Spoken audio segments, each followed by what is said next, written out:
পড়ছিলাম অন্তদহন, কলমে DRM সোহাগ, পর্ব সংখ্যা 18। নোট: গল্পের ধারাবাহিকতা বজায় রাখতে গল্পের প্লটে কিছু চেঞ্জ আনা হয়েছে। গল্পটি অতীত ও বর্তমানের মিশেলে সাজানো, তাই গল্পে 2.5 বছরের পরিবর্তে কয়েক মাস করা হয়েছে। 2.5 বছর সময়ের ডিস্টেন্সটা বেশি লেগেছে। এছাড়া 17-এর প্রথম পর্বে আকাশের কাজগুলো, যেমন সকালকে থাপ্পড় মারা, সন্ধ্যাদের গ্রামে যাওয়া, সৌম্যর ম্যাচে যাওয়া, এগুলো স্কিপ করা হয়েছে। গল্পের প্লটের সুবিধার্থে এই পর্ব যখন শুনেছেন, প্লিজ ঘটনাগুলো এই পর্ব শোনার সময় একটু বাদ দিয়ে ভাববেন, তবে গল্পের প্লট ও সামনের কাহিনী বুঝতে সুবিধা হবে। ধন্যবাদ।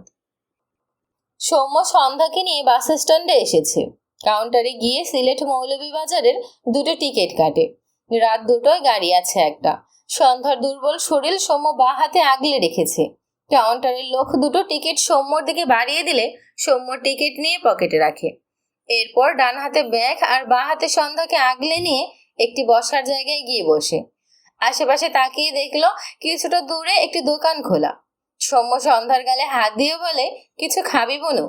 সন্ধ্যা মলিন মুখে ভাইয়ের দিকে চেয়ে বোঝায় কিছু খাবে না সে। সৌম্য শুনল না, বলল, তুই একটু বস, আমি ওই দোকান থেকে শুকনো কিছু কিনে আনছি। কথাটি বলে সৌম্য উঠে দাঁড়ায়। 2 পা এগোলে সন্ধ্যা দ্রুত দাঁড়িয়ে সৌম্যর ডান হাত তার 2 হাতে জড়িয়ে ধরে। সৌম্য তাকায় তার বোনের দিকে, মৃদু স্বরে বলে, কি হয়েছে বনু?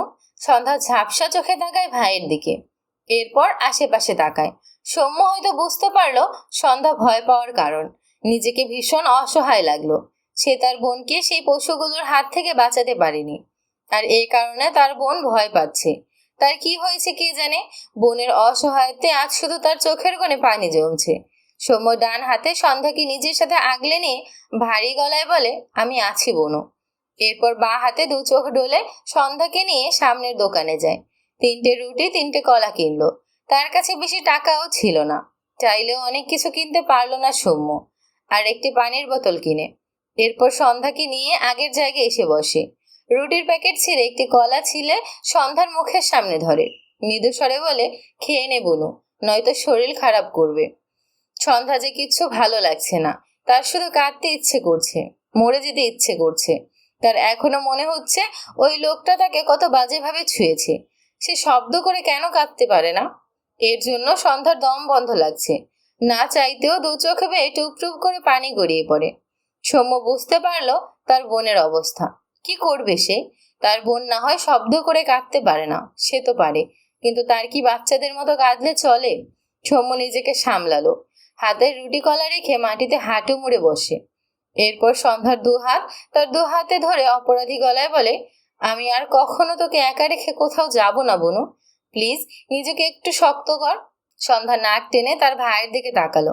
সৌম্য জোরপূর্বক একটু হেসে বলে, একটা নতুন জায়গায় যাচ্ছি, তোর খুব ভালো লাগবে ওখানে গেলে, একটু হাস বনু।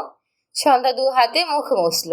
ছিলে রাখা রুটি কলায় একবার কামড় বসিয়ে সৌম্যর মুখের সামনে ধরলে সৌম্য নিঃশব্দে এক কামড় নিয়ে চিবোয়। সন্ধ্যা একটু একটু করে খেতে থাকে। তার সত্যিই ক্ষুধা লেগেছিল, কিন্তু খেতে ইচ্ছে না করলেও তার ভাইয়ের জন্য নিজেকে স্বাভাবিক করতে চাইল। সৌম্য মাটিতেই বসে থাকলো। কিছুই ভালো লাগছে না তার। উদাস মনে আকাশের দিকে তাকিয়ে রইল। ইদানিং মায়ের কথা খুব মনে পড়ে তার। ইস, তার মা থাকলে তাদের 2 ভাই বোনের জীবনটা কতই না সুখের হতো। অথচ আজ যেখানেই যায় সেখানেই তাদের জন্য শুধু দুঃখ অপেক্ষা করে। হেমন্তকালের শেষের দিকে আবহাওয়া কিছুটা ঠান্ডা। সৌম্য তার বোনের দিকে তাকালো। সন্ধ্যা আঁটোসাঁটো হয়ে বসে একটু একটু করে রুটি খাচ্ছে। সৌম্য তার ব্যাগ থেকে একটি পাতলা চাদর বের করে সন্ধ্যার গায়ে জড়িয়ে দেয়। সন্ধ্যা তার ভাইয়ের দিকে তাকালো। সৌম্য কিছু বলল না। একটি রুটি কলা নিয়ে কিছুটা দূরে বসে থাকা কুকুরের সামনে ছুঁড়ে ফেলে। কুকুরটি এক প্রকার হামলে পড়ে খাবারগুলোর উপর। এত মন খারাপের মধ্যেও সন্ধ্যা সৌম্যর কাজে একটু হাসলো। যদিও সন্ধ্যা সৌম্যর সাথে সেভাবে বাইরে যায়নি, তবে গ্রামের এখানে ওখানে যেত। তখন সৌম্য প্রায়ই কুকুরদের দেখলে খাবার দিত। তার মনে হয় সৌম্যর কুকুরদের সাথে আলাদা একটা সম্পর্ক আছে। সৌম্য সন্ধ্যার পাশে বসে তার জন্য রাখা রুটির প্যাকেট ছিঁড়তে ছিঁড়তে একটু হেসে বলে, জানিস বনু, পৃথিবীতে সব বোনদের হাসলে পেতনির মতো লাগে। সন্ধ্যা কথাটা শুনতেই সৌম্যর বাহুতে একটা চাপড় মারে। সৌম্য ইনোসেন্ট ফেস বানিয়ে বলে, আরে সত্যি, এটা প্রমাণিত। সন্ধ্যা মুখ ভেঙে অন্যদিকে তাকিয়ে রুটিতে কামড় দেয়। সৌম্য মৃদু হাসলো। সময় নষ্ট না করে রুটি কলা খেয়ে নেয়। এরপর পানি খেয়ে নেয়। ঘড়ি দেখতে পারল না, তার ঘড়ি নেই। ফোনের চার্জ শেষ হয়ে ফোন বন্ধ। সন্ধ্যাকে ঢুলতে দেখে ডান হাতে সন্ধ্যাকে টেনে তার কাঁধে সন্ধ্যার মাথা রাখলো। মৃদু স্বরে বলে, খারাপ লাগলে ঘুমাবো না। সন্ধ্যা চোখ বুঝলো। শরীরটা ভীষণ ক্লান্ত লাগছে। সৌম্য দীর্ঘশ্বাস ফেলে। বেশ কিছুক্ষণ পর একজন বয়স্ক লোক সৌম্যর সামনে দাঁড়িয়ে বলে, এটা তোমার কে বাবা? সৌম্য বয়স্ক লোকটির দিকে তাকায়। হাতে একটি ব্যাগ, হয়তো যাত্রী। অতঃপর বলে, আমার বোন। বয়স্ক লোকটি মৃদু হেসে বলে, তুমি রুটি কিনতে গেলে, তখনই তোমার মুখে বোনও ডাক শুনেছি। এরকম ভাই বোন দেখা যায় না। আমার নাতনির দুটো ছেলে মেয়ে আছে, তারা তো সারাদিনই মারামারি করে। বয়স্ক লোকটির কথায় সৌম্য মৃদু হাসলো। এসব মারামারি তো ভাই বোনের খুনসুটি। তার আর তার বোনের খুনসুটি করার সময় হয় কখন? তাদের তো দুঃখই শেষ হয় না। তারা লাস্ট কবে টানা 1 সপ্তাহ একসাথে থেকেছে তাও মনে পড়ে না। যেটুকু সময় কাছে পায় তার এই কলিজার বোনকে শুধু আদরেই রাখে সে। বয়স্ক লোকটি সৌম্যকে চোখ দেখে বলে, মৌলভীবাজারে যাচ্ছ? সৌম্য ছোট করে বলে, জি, আমিও যাচ্ছি ওখানে। আমার নাতনির ছেলে মেয়েদের দেখতেই যাচ্ছি। সৌম্য ওহ বলে চুপ থাকলো। লোকটি তার জায়গায় গিয়ে বসে। সৌম্য ঘাড় ভাগিয়ে একবার তাকালো। তার কেন যেন মনে হলো লোকটি নিজ জীবন সঙ্গীকে হারিয়ে একাকিত্ব অনুভব করেন। এজন্যই তাদের সাথে যেচে কথা বলতে এসেছিল। মিনিট 2 পরেই কাউন্টারে এসে বাস থামে। সৌম্য সন্ধ্যাকে মৃদু স্বরে ডাকে, বনু, বনু। সন্ধ্যা ধীরে ধীরে চোখ খুলে সৌম্য সন্ধ্যার হাত ধরে বাসে ওঠে।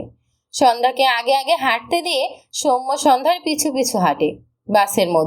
বাসের মাঝামাঝি জায়গায় তাদের সিট পেয়ে সৌম্য সন্ধ্যাকে জানালার পাশে ছিটে বসতে বলে। হাতের ব্যাগ উপরের তাকের উপর রাখে। এরপর সন্ধ্যার পাশে বসে। আরও কিছু যাত্রী বাসে উঠে পড়লে কয়েক সেকেন্ড পর বাস ছেড়ে দেয়। ধীরে ধীরে বাস চলতে থাকে। সন্ধ্যা মলিন মুখে জানালা দিয়ে রাতের আধারে ঘেরা ঢাকা শহর দেখতে থাকে। সৌম্যর বলা কথা মনে পড়ে, এখানে আর তারা কখনো আসবে না। কখনো এখানে এসেছিল এটাও ভুলে যাবে। সত্যি আর আশা হবে না। আকাশও তাকে ভুলে যাবে। কথাগুলো ভাবতেই সন্ধ্যার চোখ জোড়া ঝাপসা হয়। সৌম্য সন্ধ্যার মাথা বুকে রেখে মৃদু স্বরে বলে, ঘুমাবো না। আমি কথা দিচ্ছি এই শহরে তোকে আর কখনো আসতে হবে না। ভোরের আজানের পরপর সৌম্য সন্ধ্যা বাস থেকে মৌলভীবাজার নেমে পড়ে। একটি সিএনজি ঠিক করলে পিছন থেকে তখনকার বয়স্ক লোকটি সৌম্যকে ডেকে বলে, তোমরা কোথায় যাবে? সৌম্য জবাব দেয়, ভানুগাছ গ্রামে। ভদ্রলোক মৃদু হেসে বলে, তাহলে চলো একসাথেই যাওয়া যাক। সৌম্য না করলো না। লোকটিকে তার মিশুক লেগেছে। বয়স মোটামুটি অনেক। এতটা পথ একা একা এসেছে, এনার সঙ্গ দেয়াই যায়। অতঃপর সন্ধ্যা আগে সিএনজিতে উঠে বসে। এরপর সৌম্য বসে, আর তারপর বয়স্ক লোকটি। প্রায় 2 ঘন্টা পথ পাড়ি দিয়ে সৌম্যরা ভানুগাছ গ্রামে এসে পৌঁছায়। এরপর সিএনজি এলাকে সম্পূর্ণ ভাড়া দিলে বয়স্ক লোকটি সৌম্যকে সব টাকা দিতে নিষেধ করে। কিন্তু সৌম্য শোনে না, পুরো ভাড়া সে দিয়ে দেয়। লোকটি দাদুর মতো বয়স লাগে। আসার পথে অনেক কথাও বলেছে। সৌম্যর ভালো লাগলো না এনার থেকে টাকা নিতে। তার নানি দাদি বেঁচে থাকলে হয়তো আজ এমনই একজনকেও তার সাথে গল্প করত। উনি যেমন তাকে দাদু ভাই বলে ডেকেছে, তারাও হয়তো তাকে আর সন্ধ্যাকে আদর করে এরকম কোনো এক নামেই ডাকত। কথাটা ভাবতেই সৌম্য মনে মনে বিদ্রুপ হাসে। যার মাই বেঁচে নেই, তার নানা দাদা বেঁচে থাকা বিলাসিতা। তাছাড়া বাবা যা মানুষ, কি জানি দাদা থাকলেও হয়তো সেই গ্রামেও পা রাখতে দিত না। কথাগুলো ভেবে দীর্ঘশ্বাস ফেলে। সন্ধ্যার হাত ধরে এগিয়ে যায় বাড়ির দিকে। ভোরের আলো ফুটতে শুরু করেছে। বয়স্ক লোকটি সৌম্যদের পিছু পিছু যায়। হঠাৎই ডাকে, এই যে দিদি ভাই, তুমি তো আমার সাথে একটা কথাও বললে না। লোকটির কথায় সন্ধ্যা সৌম্য দুজনেই পিছু ফিরে তাকায়। সন্ধ্যা ঢোক গিলে তার ভাইয়ের দিকে তাকায়। সে তো কথা বলতে পারে না। লোকটি এগিয়ে এসে সন্ধ্যার উদ্দেশ্যে মৃদু হেসে বলে, তোমার নাম কি দিদি ভাই? সন্ধ্যা মায়া মায়া চোখে তাকায়। ডাকটি সন্ধ্যার কাছে যেমন নতুন লাগলো তেমনি ভালো লাগলো। পাশ থেকে সৌম্য বলে, দাদু, ওর নাম সন্ধ্যা আর আমার নাম সৌম্য। লোকটি হেসে বলে, দুজনের নামই খুব মিষ্টি। সন্ধ্যা জোরপূর্বক একটু হাসলো। এরপর আবারও তারা সামনে এগিয়ে যায়। লোকটি সৌম্যরা যে বাড়ি যাবে তার 3টে বাড়ি আগেই থেমে যায়। কাঙ্ক্ষিত জায়গায় পৌঁছেছে। সৌম্য সন্ধ্যাকে বিদায় দিতে ভোলেনি। সৌম্যরাও একটুখানি হাসে।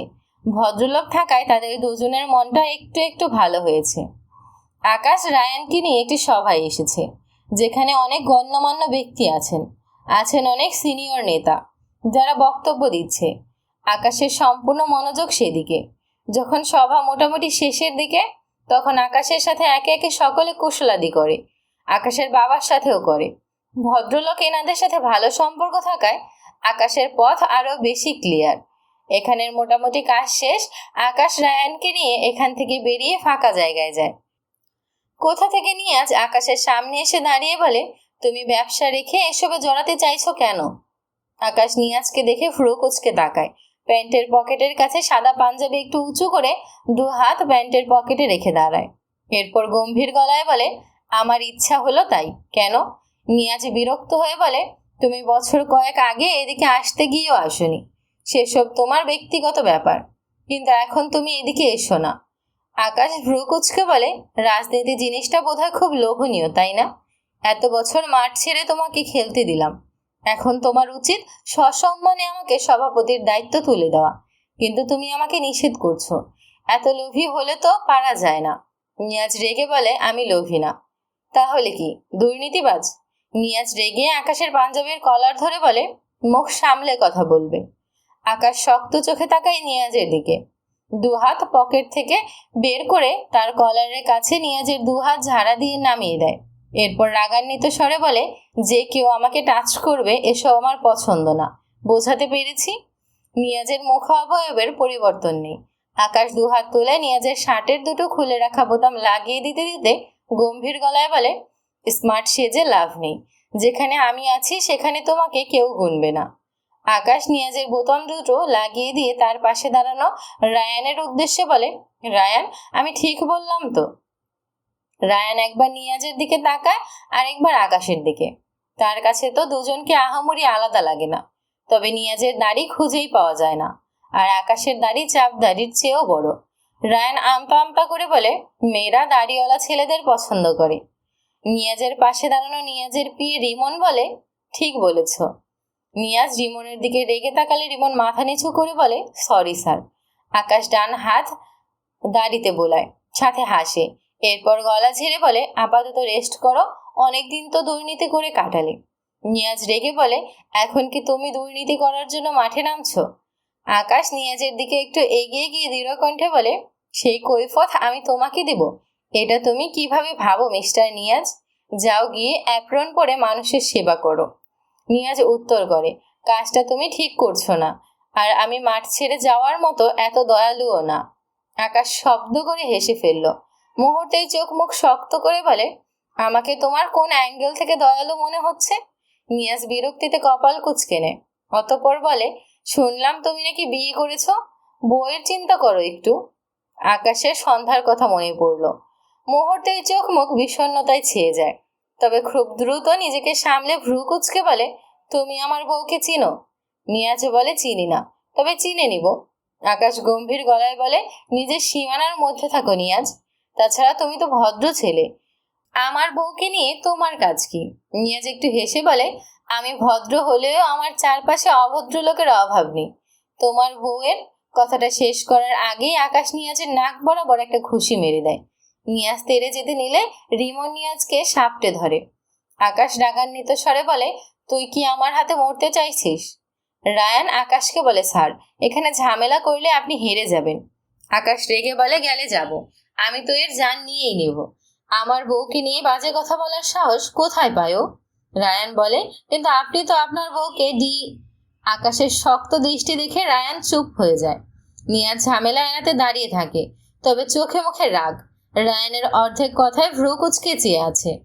আকাশ নিয়াজের পাশ কাটিয়ে যাওয়ার সময় দাঁড়ায়।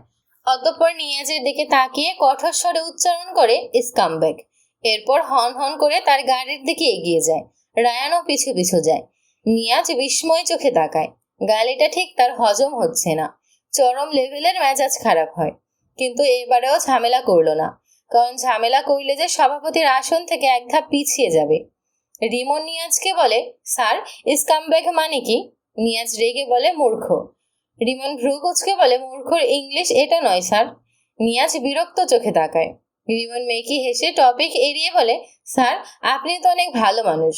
গতকাল একটি মেয়েকে কত হেল্প করলেন, আজ আরেকজনকে দুষ্টু লোকের হাতে তুলে দিতে চাইলেন কেন? রিমনের কথায় নিয়াজের চোখে সন্ধ্যার কান্না মাখা মায়া ভরা মুখটা ভেসে ওঠে। কেমন অন্যমনস্ক হয় নিয়াজ। রিমন ডাকে, স্যার। নিয়াজ নিজেকে সামলে বলে, ভয় দেখিয়েছি।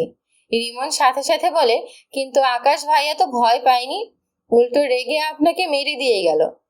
নিয়াজ রিমনের দিকে রেগে তাকালে রিমন ঢোক গিলে বলে, সরি স্যার, মুখ ফসকে সত্যি কথা বেরিয়ে গেছে। নিয়াজ দাঁত কিরমির করে বলে, কোনো একদিন তোমার হাত পা ফসকে চাকরিটাও চলে যাবে। কথাটা বলে সামনে এগিয়ে যায়। রিমন পিছন পিছন আসে আর বলে, সরি স্যার, আর কোনো কিছু ফসকাতেই সত্যি কথা বের হবে না। সৌম্য শ্রীজাদের বাড়িতে এসে আগে তার ফোন চার্জে দিয়ে ফোন অন করে। তার বিকাশে কিছু টাকা আছে।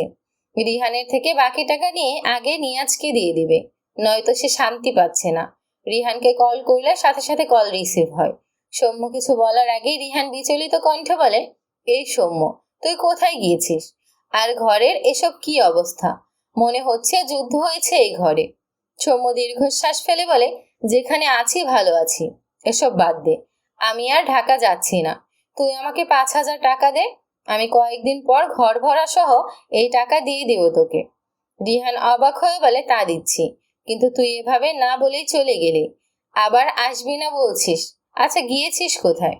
সৌম্য গভীর গলায় বলে, আমাদের ঠিকানা ঢাকা শহরের কেউ জানবে না, তুইও না। এই নিয়ে আর প্রশ্ন করিস না। রিহান বুঝলো সৌম্য একবার যখন বলেছে বলবে না, তখন বলবেই না, সেধে লাভ নেই। অতঃপর বলে, ঘরের এই অবস্থা যে, কোনো প্রবলেম হয়েছিল?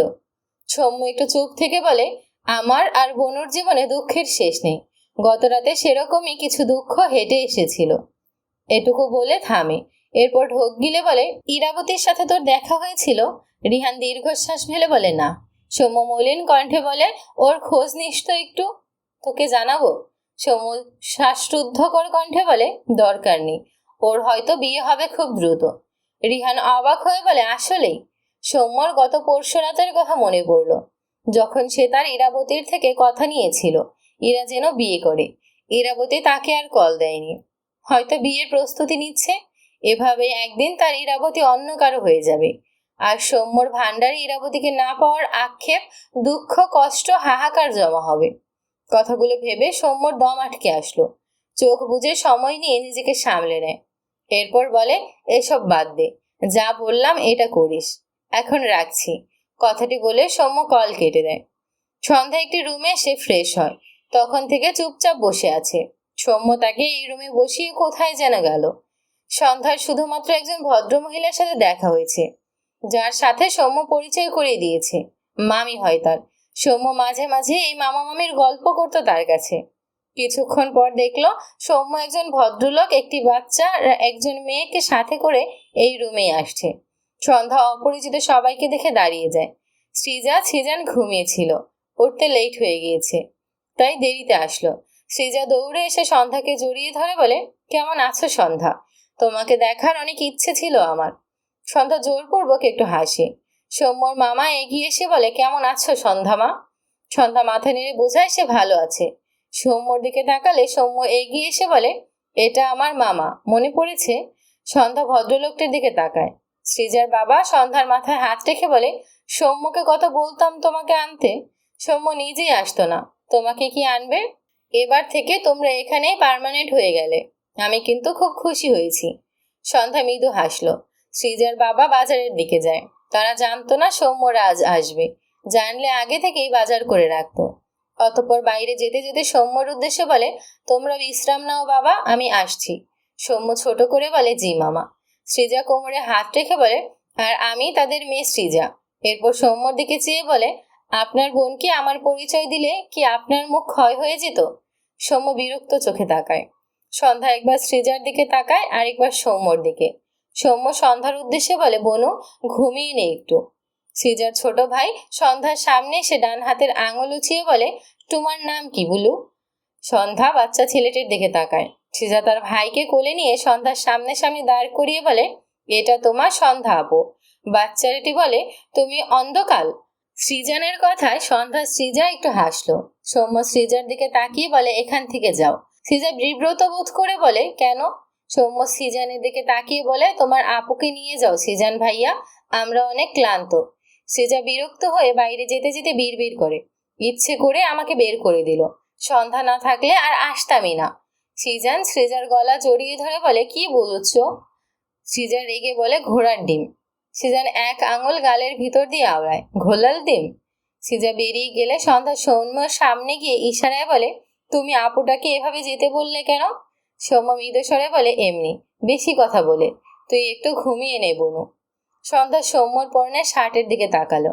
গতকাল রাতে ওই ডক্টর তার ভাইকে বলেছিল 24 ঘন্টা রেস্ট নিতে হবে। সেখানে সৌম্য কয়েক ঘন্টা পরেই জার্নি করেছে। সন্ধ্যার মাথায় চিন্তা ভর করে। দু হাতে সৌম্যের শার্ট ধরে উঁচু করে নিলে সৌম্য দ্রুত পিছিয়ে গিয়ে বলে, কি করছিস?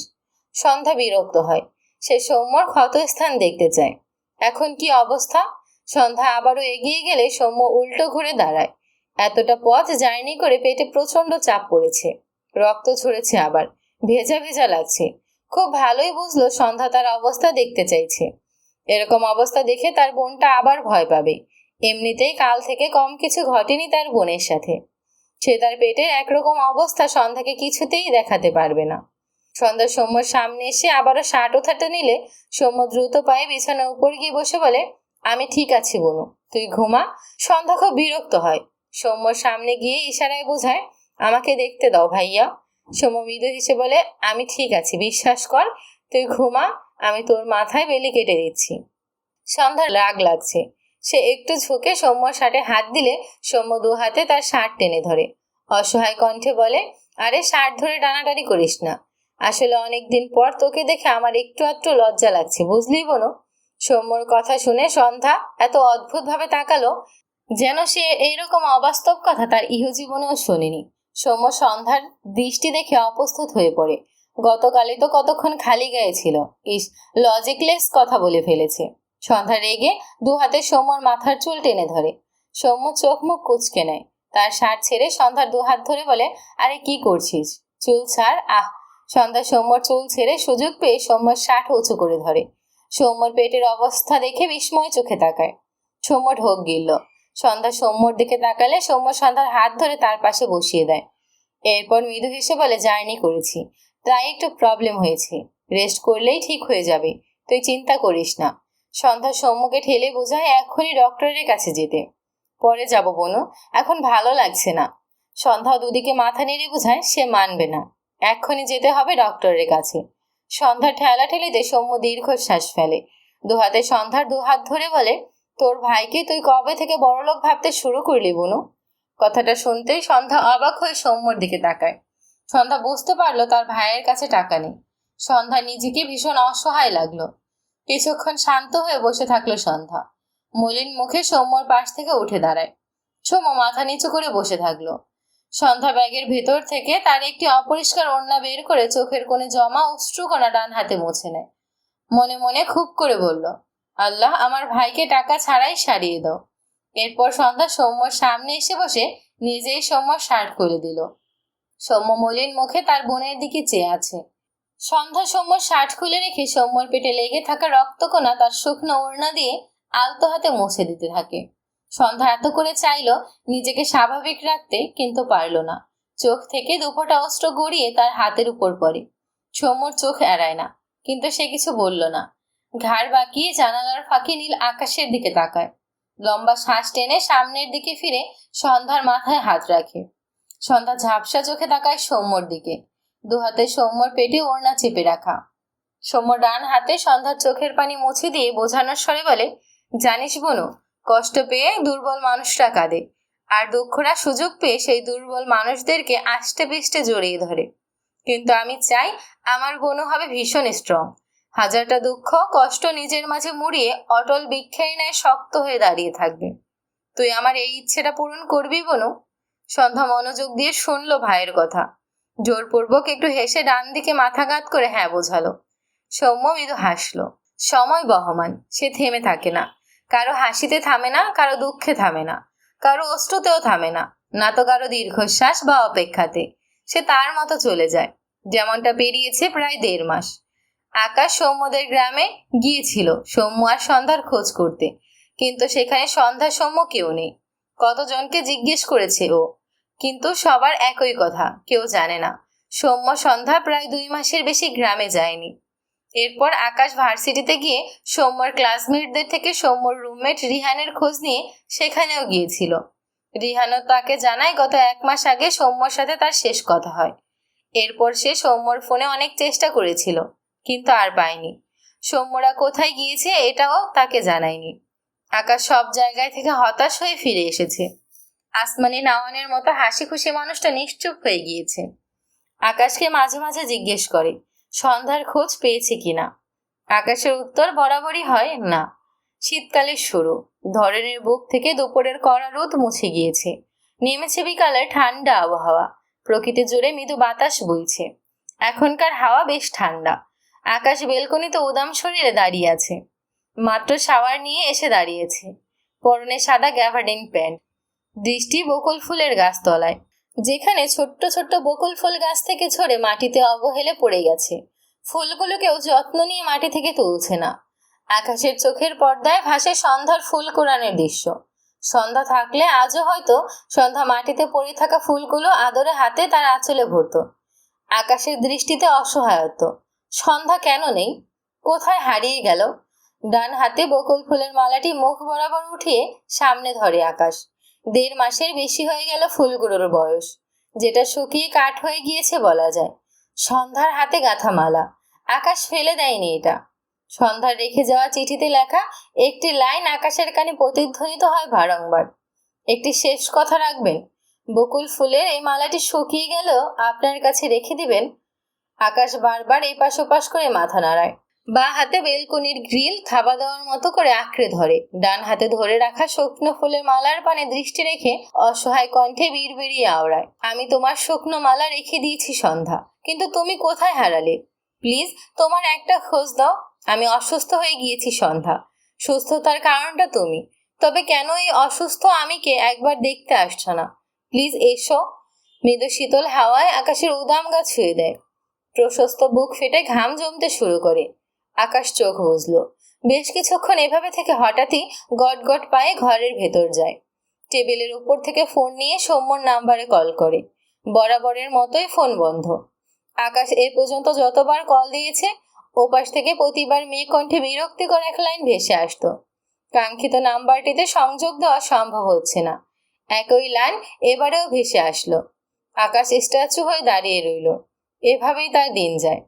সন্ধ্যা বিছানার উপর জানালার ধারে চুপটি করে বসে আছে। হালকা শীত উপশম করতে গায়ে একটি পাতলা চাদর মুড়িয়েছে। নিষ্প্রাণ দৃষ্টি আকাশের পানে নিবদ্ধ। সৌম্যর অসুস্থতায় প্রথম প্রথম সন্ধ্যা একটু একটু চঞ্চলতা দেখালেও সৌম্য যত সুস্থ হতে শুরু করলো, সন্ধ্যা তত চুপচাপ হয়ে গেল।